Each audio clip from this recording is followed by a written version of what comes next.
Next up, despite the fact that 50 Shades of Grey made almost $560 million at the worldwide box office, both screenwriter Kelly Marcel and director Sam Taylor Johnson are not returning for the sequel. 50 Shades Darker, which is scheduled to hit AMC Theatres in 2017, will need to find a new director before shooting begins after Taylor Johnson announced she has opted not to return. Maude, buy or sell both the screenwriter and director for 50 Shades departing the series? This is not a good thing, no matter which way you look at it. You were talking about the stench of failure with the Smurfs. Yes. This has the stench of people abandoning the project. There's red flags everywhere. Initially, Charlie Hunnam was cast, and he's like, "Oh, scheduling conflicts." It's like, yeah, right, buddy. Yeah. You read that script, and you're like, "Oh, see ya."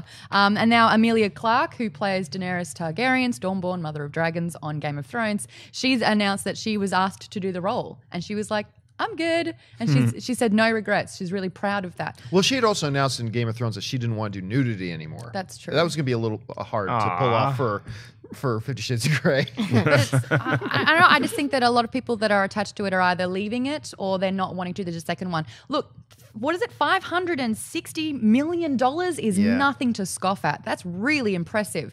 But I think that I think it's a one-trick pony. They did it. Now that there's 2 more movies in the works, it's like, have fun with that.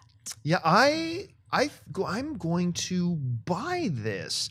I think there's a positive way to look at this, but it all comes from the stench of failure. On one hand, look, maybe the writer and the director left, but maybe they just get to say they left. I mean, the fact of the matter is that first movie, not that this is any big surprise, first movie wasn't very good. And who do you hold responsible for that? The writer and the director, probably the source material itself. But for the series, I think you need to get rid of the writer and you need to get rid of the director.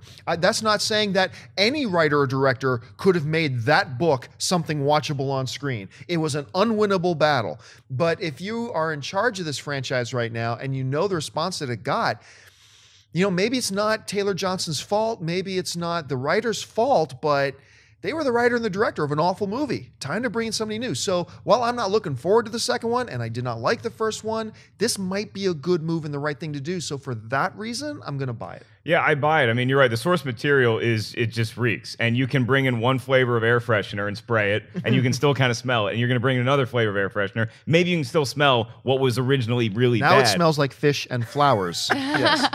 However, I think that a director's job is to work with his actors or her actors and say, look, you need to be not so wooden, or you need to bring more life to this. So I think that a different director particularly could have a positive influence on the franchise going forward. So that's why I'm going to buy it. As far as a different writer or different anything else, I mean, you only have so much to work with, especially when the author of the book is as heavily as involved in the filmmaking process, where if they have final say over what the actual script is, that really hampers you. But a new director could still work with actors a little bit better than what you got with the first film.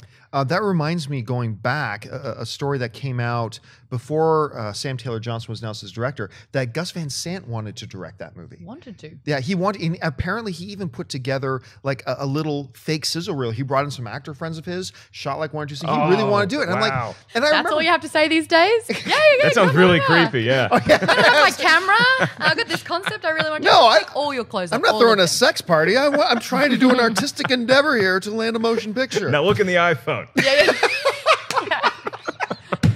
That's going to become a hashtag trending topic. Look in the iPhone. But I remember thinking when they, like, I like Sam Taylor Johnson. She's got a nice little track record, actually. But I remember thinking at the time, wait a minute, you had Gus Van Sant that wanted to do this film? And you said no? Like, what were you thinking?